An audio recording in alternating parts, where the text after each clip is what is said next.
பிரபல பாடசாலை வகுப்பறையில் மதுபானம் அருந்திய மாணவிகள், அயல் வகுப்புடன் பாரிய மோதல். போர்க்குற்றச்சாட்டு சுமத்தப்பட்டுள்ள அதிகாரிகளுக்கு எதிராக பொருளாதார தடை, ஐநா ஆணையாளர் பரிந்துரை. அரசாங்கத்திற்கு எதிராக கொழும்பில் மீண்டும் ஆர்ப்பாட்டம், ஒன்று திரண்ட காலிமுகத்திடல் போராட்டக்காரர்கள்.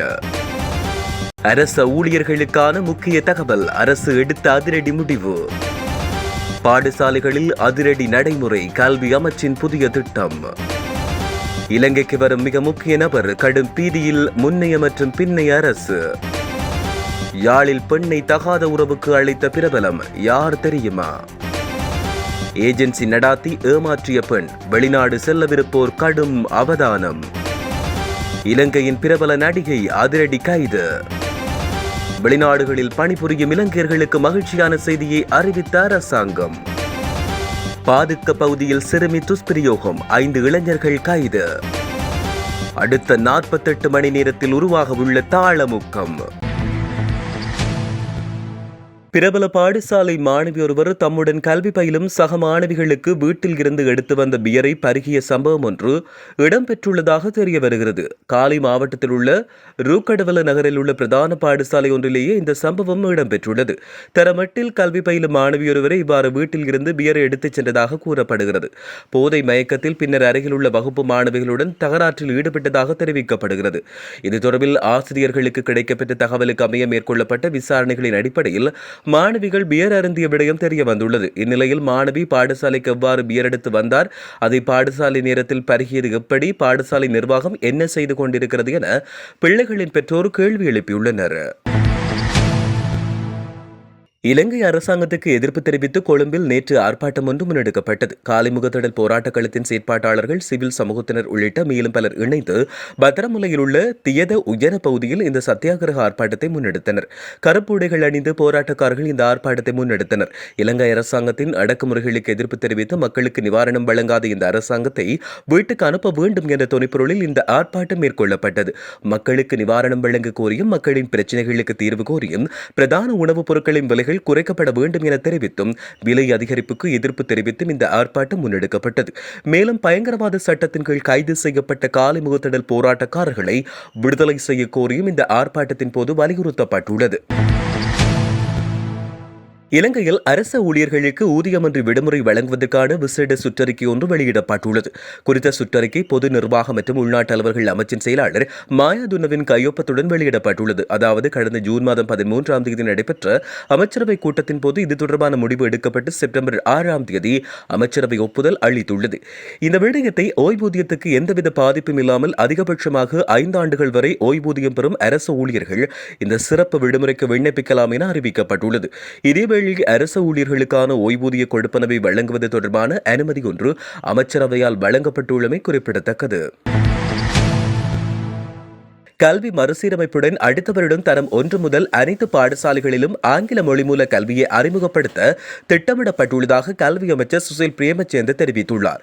ஆங்கிலம் எளிமையானது என்ற துணைப்பொருளில் அமைச்சில் ஏற்பாடு செய்யப்பட்ட நிகழ்வொன்றில் கலந்து கொண்டு உரையாற்றிய அமைச்சர், கிராமப்புறங்களில் உள்ள சிறுவர்கள் புதிய தொழில்நுட்பத்துடன் உலகத்துடன் அச்சமின்றி பயணிக்க உதவும் வகையில் இந்த முடிவு எடுக்கப்பட்டதாக தெரிவித்தார். கல்வி சீர்திருத்தங்களுடன் மேம்பட்ட தொழில்நுட்ப உலகில் ஆங்கில மொழித்திறன் அவசியமாகும். இந்த நிலையில் தரம் 6ஆம் வகுப்பு முதல் சிங்கள மொழி மூல வகுப்புகளில் கணிதம் மற்றும் விஞ்ஞான பாடங்களை ஆங்கிலத்தில் கற்பிக்க முன்மொழியப்பட்டதாக அமைச்சர் கூறியுள்ளார். தமிழ் மொழியில் கற்கும் மாணவர்களுக்கும் இந்த நடைமுறை பொருந்தும் என அவர் தெரிவித்தார். பெரும்பாலான பாடச்சொற்கள் ஆங்கிலத்தில் இருப்பதால் மாணவர்கள் தானாகவே பழகிவிடுவார்கள் என அமைச்சர் பிரேமச்சந்திர குறிப்பிட்டுள்ளார். ஐக்கிய நாடுகளின் உதவி திட்டத்தின் தலைவியும் அமெரிக்க ராஜதந்திரியுமான திருமதி சமந்தா பவர் எதிர்வரும் 10ஆம் தேதி இலங்கைக்கு விஜயம் செய்ய உள்ளார். இந்த விஜயத்தின் போது திருமதி பவார் அரசாங்கத்தின் பிரதிநிதிகளையும் எதிர்க்கட்சி பிரதிநிதிகளையும் சந்திக்க திட்டமிட்டுள்ளதாக கூறப்படுகிறது. பொதுவாக மனித உரிமைகளில் அதிக கவனம் செலுத்தும் அதிகாரியாக சமந்தா பவர் பார்க்கப்படுகிறார். அதன்படி ஜெனீவாவில் மனித உரிமைகள் ஆணைக்குழுவின் அமர்வு ஆரம்பமாகியுள்ள நிலையில் பவரின் இலங்கை பயணம் மிகவும் முக்கியமான ஒன்றாக அமையும் என பலரும் கருத்து தெரிவித்தனர். அரசு வேலை பெற்றுத் தருவதாக கூறி பெண்ணொருவரிடம் தகாத உறவுக்கு அளித்ததோடு 50,000 ரூபாய் பணம் லஞ்சமாக கோரிய இருவரை எதிர்வரும் 21ஆம் தேதி வரை விளக்கமறியலில் வைக்குமாறு கொழும்பு பிரதான நீதவான் கர்ஷன கெகுனவெல இன்று உத்தரவிட்டார். அரசியல் கட்சியொன்றின் யாழ் மாவட்ட அமைப்பாளர் உள்ளிட்ட இருவர் இலஞ்சம் மற்றும் ஊழல் பற்றிய சாத்துதல்களை புலனாய்வு செய்யும் ஆணைக்குழுவில் கைது செய்யப்பட்டு நீதிமன்றில் ஆஜர்படுத்தப்பட்ட போது இந்த உத்தரவு பிறப்பிக்கப்பட்டது. குறித்த பெண்ணை 50,000 ரூபாய் பணத்துடன் வருமாறு அறிவிக்கப்பட்டதாக ஆணைக்குழுவில் அந்த பாதிக்கப்பட்ட பெண் முறைப்பாடு செய்துள்ளார். அத்துடன் பெண்ணிடம் புறக்கோட்டையில் உள்ள உணவகம் ஒன்றில் வைத்து பணத்தை பெற முயன்ற போது சந்தேக நபர்கள் இருவரும் கைது செய்யப்பட்டதாக ஆணைக்குழு மன்றுக்கு அறிவித்தது. இந்த நிலையில் சந்தேக நபர்களுக்கு மேற்படி உத்தரவை நீதிமன்றம் வழங்கியுள்ளது. ஐரோப்பிய நாடொன்றில் வேலைவாய்ப்பு பெற்றுத் தருவதாக பல மில்லியன் ரூபாய் மோசடி செய்த பெண் ஒருவர் கைது செய்யப்பட்டுள்ளார். ருமேனியாவில் வேலை பெற்றுத் தருவதாக கூறி பலரிடம் பண மோசடி செய்த பெண்ணை இலங்கை வெளிநாட்டு வேலைவாய்ப்பு பணியகத்தின் விசேட புலனாய்வு பிரிவின் அதிகாரிகள் கைது செய்தனர்.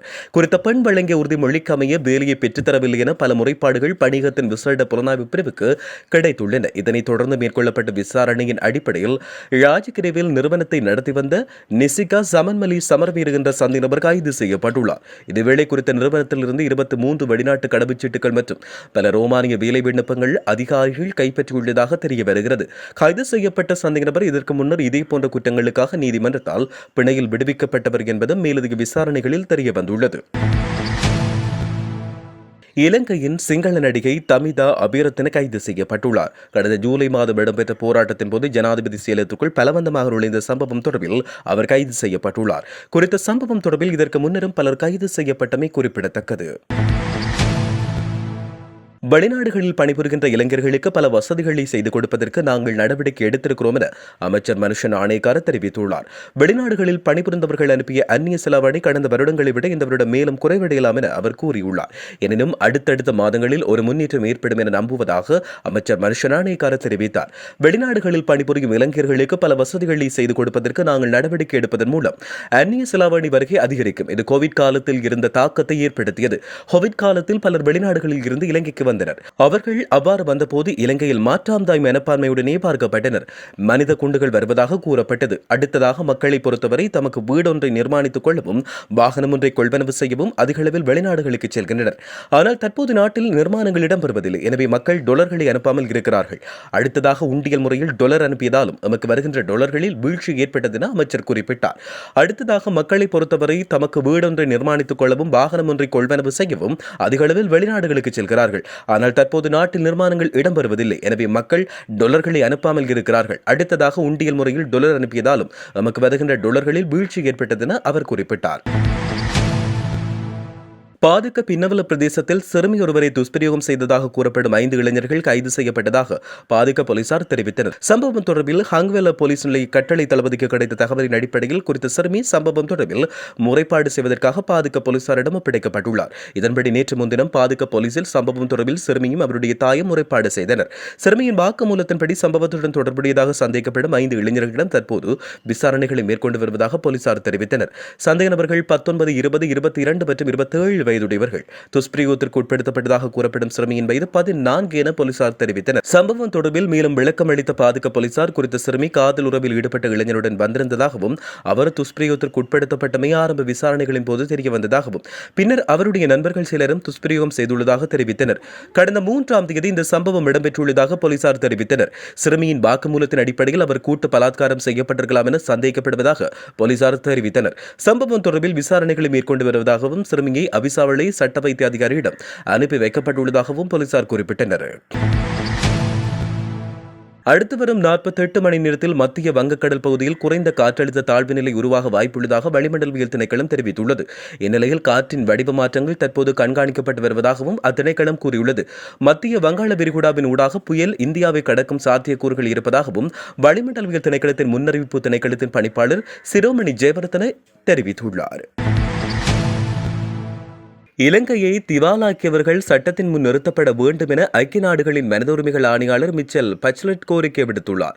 மேலும் போர் குற்றச்சாட்டுகள் சுமத்தப்பட்டுள்ள ராணுவ அதிகாரிகளுக்கு எதிராக பொருளாதார தடைகளை விதிக்குமாறும் சர்வதேச சட்டத்தின்படி செயற்படுமாறும் உறுப்பு நாடுகளை கேட்டுக் கொண்டுள்ளார். ஐக்கிய நாடுகள் மனித உரிமைகள் பேரவையில் இலங்கை தொடர்பாக முன்வைக்கப்பட்டுள்ள அறிக்கையில் இந்த விடயம் தெரிவிக்கப்பட்டுள்ளது. மனித உரிமைகள் பேரவையின் 52வது கூட்டத்தொடர் எதிர்வரும் செப்டம்பர் மாதம் 12ஆம் தேதி முதல் அக்டோபர் மாதம் 7ஆம் தேதி வரை ஜெனீவாவில் நடைபெறவுள்ளது.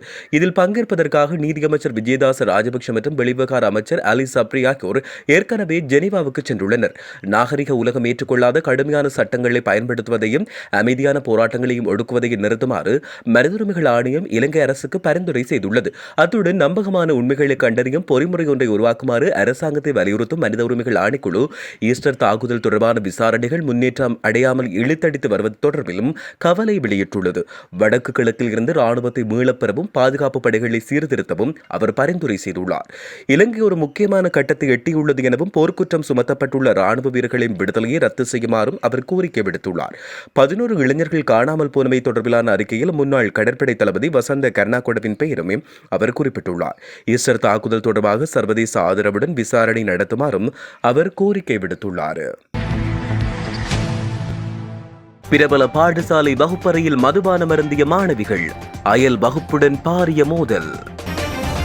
போர்க்குற்றச்சாட்டு சுமத்தப்பட்டுள்ள அதிகாரிகளுக்கு எதிராக பொருளாதார தடை, ஐநா ஆணையாளர் பரிந்துரை. அரசாங்கத்திற்கு எதிராக கொழும்பில் மீண்டும் ஆர்ப்பாட்டம், ஒன்று திரண்ட காலிமுகத்திடல் போராட்டக்காரர்கள். அரச ஊழியர்களுக்கான முக்கிய தகவல், அரசு எடுத்த அதிரடி முடிவு. பாடசாலைகளில் அதிரடி நடைமுறை, கல்வி அமைச்சின் புதிய திட்டம். இலங்கைக்கு வரும் மிக முக்கிய நபர், கடும் பீதியில் முன்னைய மற்றும் பின்னைய அரசு. யாழில் பெண்ணை தகாத உறவுக்கு அழைத்த பிரபலம், யார் தெரியுமா? ஏஜென்சி நடாத்தி ஏமாற்றிய பெண், வெளிநாடு செல்லவிருப்போர் கடும் அவதானம். இலங்கையின் பிரபல நடிகை அதிரடி கைது. வெளிநாடுகளில் பணிபுரியும் இலங்கையர்களுக்கு மகிழ்ச்சியான செய்தியை அறிவித்த அரசாங்கம்.